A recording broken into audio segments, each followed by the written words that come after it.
सत्संग जी बड़े प्रेम और सत्कार से कहना जी धन्य निरंकार जी। सत्संग जी दास विनती कर रहा है, दास से त्रुटि हो जाए तो अपने घर के बालक समझकर क्षमा करिएगा।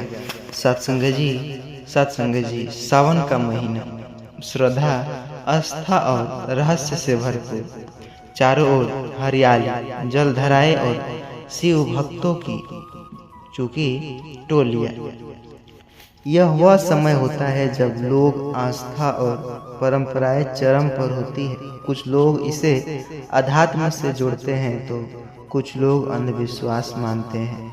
लेकिन क्या कोई अगर कहे आपसे कि एक मामूली सी दिखने वाली नागफनी जैसी झाड़ियाँ जिसे लोग कांटे वाली बेकार वनस्पति मानते हैं, किसी के जीवन की सबसे बड़ी दौलत बन जाए तो आप भी दंग रह जाएंगे। क्या नागफनी सच में अमृत बन सकती है? क्या यह किसी को करोड़पति बना सकती है सावन के महीने में? या आज एक ऐसी कहानी सुनाने जा रहा हूँ जो आपको सुन करके आप भी आश्चर्यचकित रह जाएंगे। एक ऐसी कहानी एक ऐसे व्यक्ति की जो बिल्कुल टूटा हुआ था, लेकिन एक दिन सावन के महीने में जंगल के किनारे मिली नागफनी से उसकी तकदीर बदले। तो आइए जानते हैं कैसे। लेकिन इस कहानी में सिर्फ दौलत की नहीं, यह है आस्था की, जीवन के असली रहस्य को जलने की और उस परम निरंकार को जो सबके अंदर बसे हुए हैं। लेकिन हम उन्हें पेड़ पौधे और प्रकृति में ढूंढते हैं। तो चलिए बिना देरी की, आपका कीमती समय नष्ट न करते हुए एक ऐसी घटना की ओर ले चलेंगे जिसे सुनकर के आप भी आश्चर्यचकित रह जाएंगे, जो सत्य भी होगा और चमत्कारी भी। तो सत्संग जी आइए सुनते हैं। उससे पहले चैनल पर नए होंगे सब्सक्राइब करिएगा, वीडियो को अंत तक जरूर देखिएगा, इसमें आपका ही भलाई है। कहते हैं शिवशंकर गुप्ता उत्तर प्रदेश के बलिया जिले का एक सीधा साधा किसान, उम्र कोई 43 वर्ष पर चेहरा 60 का लगता था। सूखे खेत, कर्ज का बोझ, बेटी की शादी की चिंता, गांव वालों के ताने ने उनके आत्मबल को तोड़ दिया था। हर सावन में वो शिवलिंग पर जल चढ़ाते, लेकिन हर बार निराश हाथ लौटते। लोग कहते तेरा भाग्य फूटा है, शिव भी तुझसे नहीं सुनते। एक दिन उन्होंने निश्चय किया कि अब या तो कुछ चमत्कार हो या मैं खुद को मिटा दूं। 19 जुलाई 2024 सावन की तीसरी सोमवारी थी। सुबह शिवशंकर ने अपनी साइकिल उठाई और चल पड़े गांव जंगल की ओर, मनसा से, जो कि वहीं कहीं जाकर आत्महत्या कर लेते हैं। वो एक वीरान जगह पर पहुंच जाते हैं। सत्संग जी यह कहानी सच्ची है, जरा गौर से सुनिएगा। वो एक वीरान जगह पर पहुंचते हैं जहां एक टूटी हुई झोपड़ी थी। पास ही नागफनी का बड़ा सा जो कि झाड़ था, कांटों से भरा, भयावह था। लेकिन उसी के नीचे उसे एक बूढ़ा फकीर बैठा दिखा, सिर्फ एक लंगोटी पहने, धूप में शांत। फकीर ने शिवशंकर को देखकर कहा, खाली हाथ आया है, भरे मन से लौटेगा।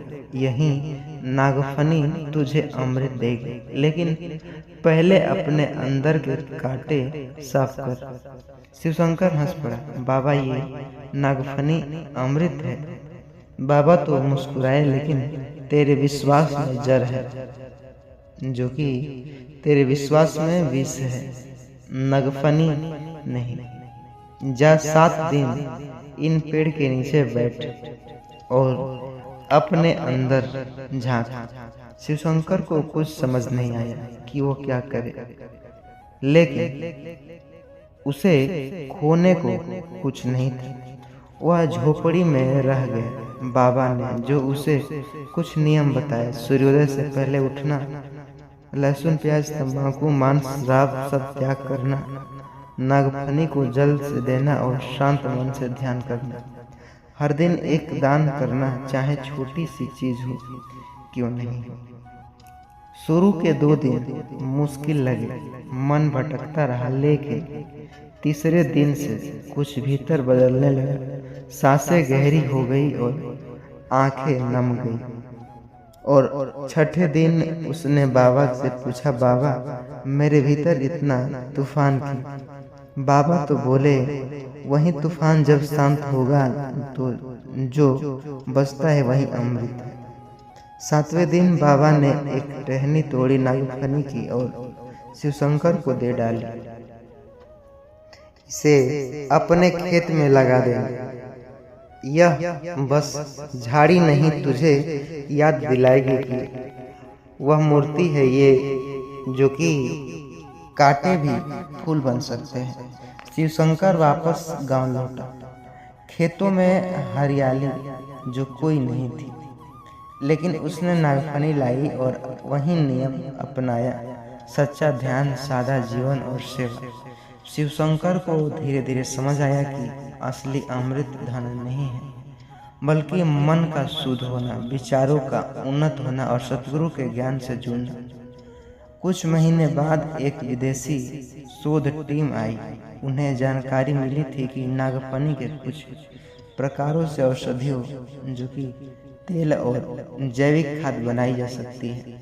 उन्होंने शिवशंकर की नागफनी को देखा और उनके सभी खेतों के नागफनी उस पर रिसर्च करने लगे। 1 साल के भीतर शिवशंकर के खेत को जैविक अनुसंधान, जो कि साधन केंद्र का दर्जा मिला। सरकार से मदद मिली। शिवशंकर की आमदनी लाखों में होने लगी। लेकिन हैरानी की बात ये नहीं थी। हैरानी की तो ये बात थी कि अब शिवशंकर हर शनिवार को 100 लोगों को खाना खिलाता, 10 लड़कियों की शादी करवा चुका था और सतगुरु मिशन से जुड़कर गांव में संत समागम करवाने भी लगा था। एक दिन मिशन के संत ने उनसे पूछा, शिवशंकर जी ऐसा क्या हुआ जब उस जंगल में गए? वो मुस्कुराए, नागफनी के काट बाहर थे, लेकिन असली कांटे तो मेरे अंदर तो थे। बाबा ने मुझे अंदर झांकना सिखाया, सतगुरु ने रास्ता दिखाया। तभी समझ पाया कि इस दुनिया के हर पौधे में भी परमात्मा विराजमान। फिर नागफनी कैसे बेकार हो सकता है? संत बोले, विचार ही विष है। निराकार को जानने के बाद सब विष अमृत बन जाता है। साथ संगत, तो क्या समझे आप? तो क्या नागफनी अमृत है? हाँ, अगर यह तुम सिर्फ उसे एक झाड़ी नहीं बल्कि आत्मबोध का प्रतीक मानो तो।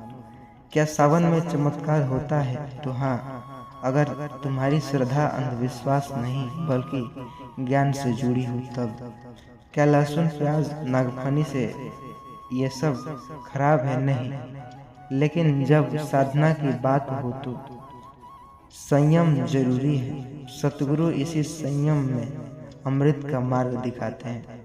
सत्संगत जी, आशा करता हूँ यह वीडियो आपको दिल को छू ली होगी।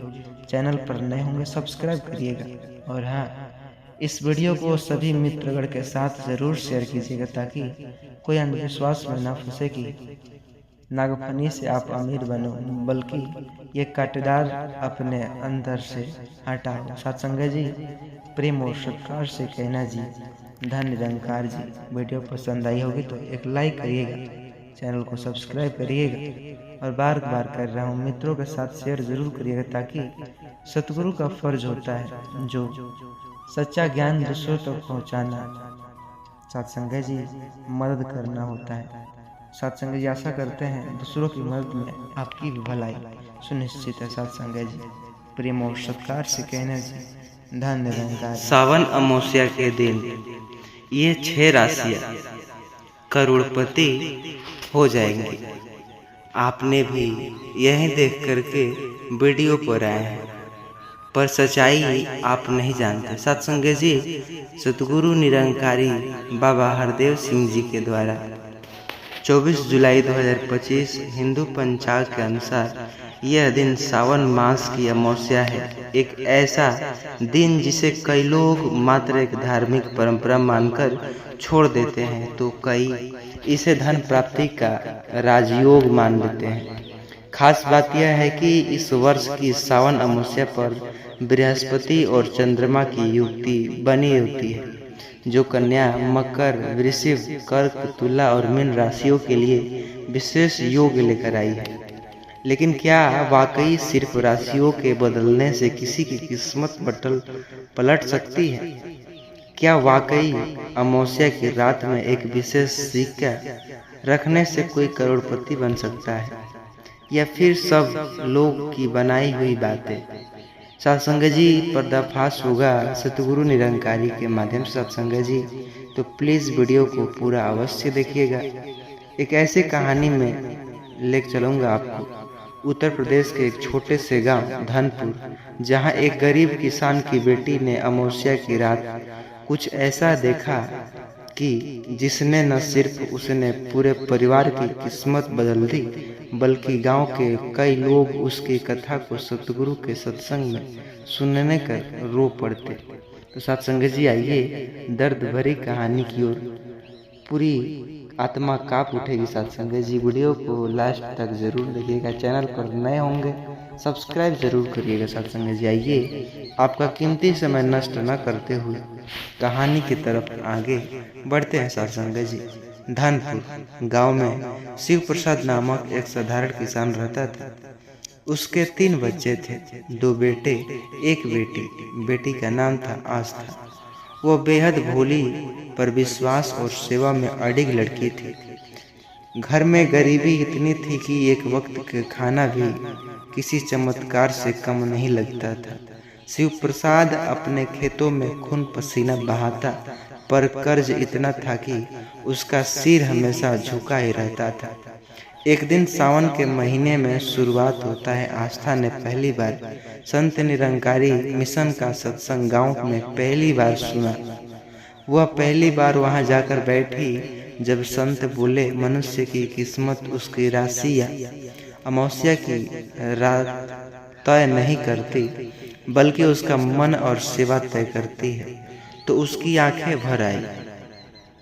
उसे वो ज्ञान मिला जिसे आज से लोग राशियां और टोटके में ढूंढते हैं। एक दिन गांव के बाहर एक ज्योतिष बाबा आए।